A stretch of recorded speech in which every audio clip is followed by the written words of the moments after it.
Baik, poin yang keempat. Setelah bersyukur, bersedekah, menikmati yang halal dan thayyib, meninggalkan yang haram. Ya, dan ingat teman-teman sekalian, semua yang halal pasti baik buat kesehatan kita, semua yang haram buruk buat kita. Jangan dilakukan sudah, gitu kan?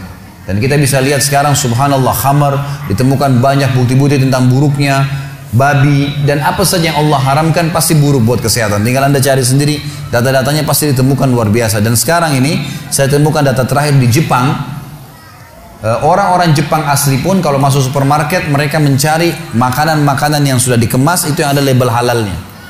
Karena mereka tahu kalau halal pasti jauh dari hal-hal yang buruk. Orang non-muslim yang menyembah matahari, sekarang cari makanan halal. Gitu kan? Emang sudah begitu. Bagaimana Anda orang muslim kalau tidak cari yang halal? Mestinya begitu. Yang keempat teman-teman sekalian, untuk menambah rezeki kita adalah memperbanyak istighfar. Secara khusus masalah istighfar. Karena ada sebuah hadis Nabi SAW yang berbunyi, bisa saja rezeki seorang hamba tertahan, ya, ditahan oleh Allah, belum dikasih, ditahan dulu karena dosa yang dia lakukan. Karena dosa yang dia lakukan. Jadi dosa itu bisa menahan. Bisa saja kita mau coba masuk proyek, gagal, coba istighfar kepada Allah SWT.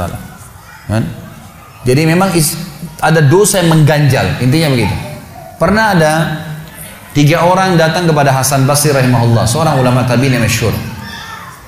Datang 3 orang ini, dan Hasan Basri ini juga terkenal dengan kesolehannya. Kalau ngomong selalu surga, neraka, rahmat dan taubat dan azab. Itu saja berputar perkataannya Hasan Basri rahimahullah. Jadi orang sering datang ke rumahnya minta nasihat. Ada 3 orang datang satu hari, antri di rumahnya. Yang satu masuk mengatakan, wahai imam, wahai kiai, wahai ustaz, saya sudah lama menikah dengan istri saya ini, tapi belum dapat anak. Sudah 10 tahun nikah nggak dapat anak. Kami sudah ikhtiar ke tabib ini, minum ini, minum itu, tapi belum juga Allah takdirkan. Apa saran Anda? Maka kata Hasan Basri, perbanyak istighfar. Perbanyak ya, bukan kerjakan istighfar, perbanyak. Terus lisanmu astagfirullah wa atubu ilaih, astagfirullah terus diucapin, jangan berhenti. Gitu kan? Maka kemudian keluar orang tersebut. Masuk orang kedua mengatakan, wahai imam, saya sudah lama kena penyakit di perut saya, sakit terus. Kalau sakit saya sampai nggak bisa tahan, rasanya pengen mati saja kena sakitnya. Sudah coba berobat ke sana sini nggak sembuh-sembuh. Apa saran Anda? Kata Hasan Basri, perbanyak istighfar. Perbanyak istighfar. Amalin, pulang. Datang orang ketiga mengatakan, wahai imam, saya sudah lama bekerja banting tulang. Mayoritas waktu saya sehari kerja keras, tapi saya tidak pernah kaya seperti fulan. Ditunjuk orang kaya di kota itu, di kota Basra, di Irak. Apa saran Anda? Kata Hasan Basri, perbanyak istighfar. Pulanglah 3 orang ini. Lalu kemudian istri Hasan Basri bertanya, wahai suamiku, ketiga orang ini tadi butuh satu mungkin dikasih modal, mungkin satu ditunjukkan tabib yang tepat, mungkin obat. Kenapa Anda cuma suruh istighfar saja? Kenapa enggak istighfar diikutin dengan yang lainnya? Dikasih modal, dikasih obat.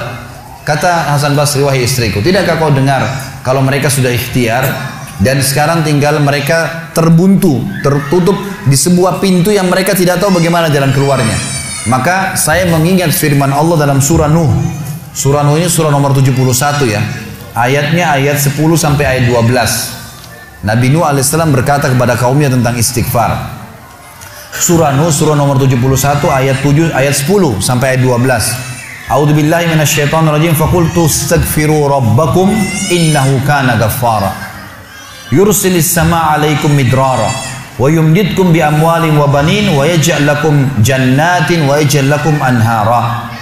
Kata Nabi, kata Allah Subhanahu wa taala, Nuh berkata kepada kaumnya, istighfarlah, minta taubatlah kepada Tuhan kalian, sesungguhnya Dia Maha menerima taubat hamba-hambanya. Manfaatnya Dia akan menurunkan untuk kalian dari langit midrara. Midrar kata para ulama tafsir bisa berarti hujan yang lebat, bisa berarti rezeki yang non-stop, terus dikasih sama Allah bertubi-tubi. Dan dengan istighfar Allah akan memperbanyak harta dan keturunan kalian, dan Allah akan jadikan kebun-kebun kalian lebat, dan Allah akan suburkan juga seluruh sungai-sungai kalian. Jadi di sini manfaat daripada istighfar.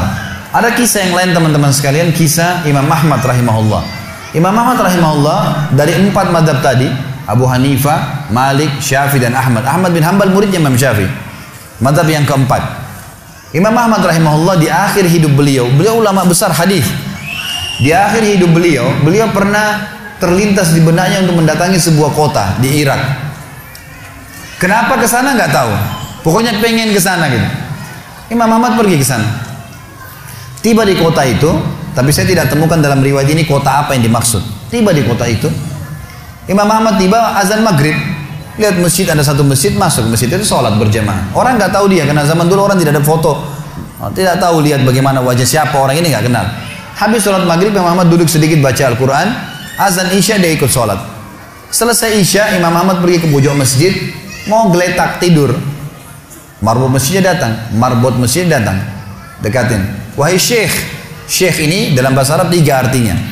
Bisa satu dari 3. Bisa orang tua, syekh. Bisa orang alim, bisa orang kaya. Jadi tidak selamanya kalau antum dipanggil di Saudi syekh dianggap orang alim gitu. Bisa saja orang tua gitu kan. Dipanggil, hai syekh, orang tua maksudnya. Ngapain anda di sini? Kata Imam Ahmad, saya musafir, nggak kenal orang siapapun di kota ini. Besok pagi saya mau pergi. Nggak ada tempat nginap, saya mau nginap di sini. Karena zaman dulu nggak ada penginapan-penginapan kayak kita sekarang, banyak hotel segala gitu. Kata marbotnya nggak bisa, masjid nggak boleh tidur. Kata Imam Ahmad, saya didorong-dorong keluar dari masjid. Orang ini nggak tahu kalau ini Imam Ahmad, kalau tahu mungkin diundang ke rumahnya. Tapi ini marbot, masya Allah, istiqamah ini gitu. Keluar dari masjid, ditutup pintu masjid sama dia. Imam Ahmad lihat orang yang sudah pergi, Imam Ahmad lihat ada teras masjid, tidur di teras masjid. Balik lagi marbotnya. Wahai syekh, ngapain sini? Musafir, mau tidur, nggak ada tempat nginap. Nggak bisa syekh. Teras pun nggak boleh, peraturan. Ini saya bilang tadi istiqamah luar biasa nih. Imam Ahmad bilang, saya didorong-dorong ke jalanan. Dorong ke jalanan. Waktu saya lagi didorong ke jalanan, ternyata masjid bersebelahan dengan kios penjual roti. Ada satu orang penjual roti di sebelah masjid. Lalu dia mengatakan, syekh, dipanggil Imam Ahmad, silakan ke tempat saya. Imam Ahmad pun datang. Dia bilang, saya punya rumah tidak jauh dari sini. Ini kios saya, ada ruangan tempat tidur saya.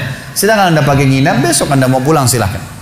Kata Imam Ahmad menceritakan tentang keadaan dia dengan penjual roti ini. Dia bilang, ada satu perilaku penjual roti ini yang unik. Imam Ahmad tertarik dengan itu. Dia bilang, setiap kali orang ini pecahin telur, ngambil terigu, ngambil garam, itu sambil astagfirullah wa atubu ilaih, astagfirullah wa atubu ilaih. Terus lisannya nggak pernah berhenti nih, astagfirullah wa atubu ilaih, kecuali Imam Ahmad bilang, saya ajak ngomong atau dia bertanya pada saya.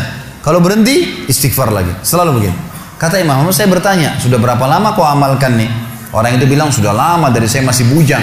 Kebetulan orang ini sudah tua, seumur sama Imam Ahmad. Sudah mendekati 60 tahun lebih gitu. Baik. Dia bilang, sudah lama, dari saya masih bujang. Kata Imam Ahmad, ma thamaratu istighfarik, apa manfaatnya istighfarmu? Apa yang kau dapatkan dengan istighfar yang sebanyak ini? Kata dia, tidak ada apapun yang saya minta kepada Allah kecuali diijabah. Apa saja saya minta Allah kasih, tinggal satu yang belum Allah kasih. Kata Imam Ahmad, apa itu?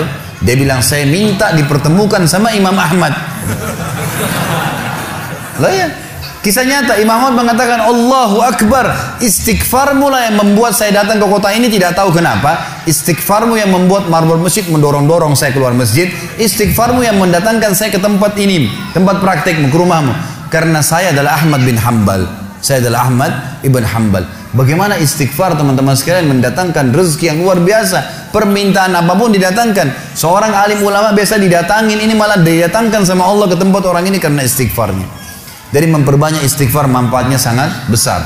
Hadis Bukhari kata Nabi SAW, siapa yang mulazamah selalu istighfar, Allah akan jadikan jalan keluar dari masalahnya dan Allah akan berikan rezeki dari tempat tidak disangka-sangka.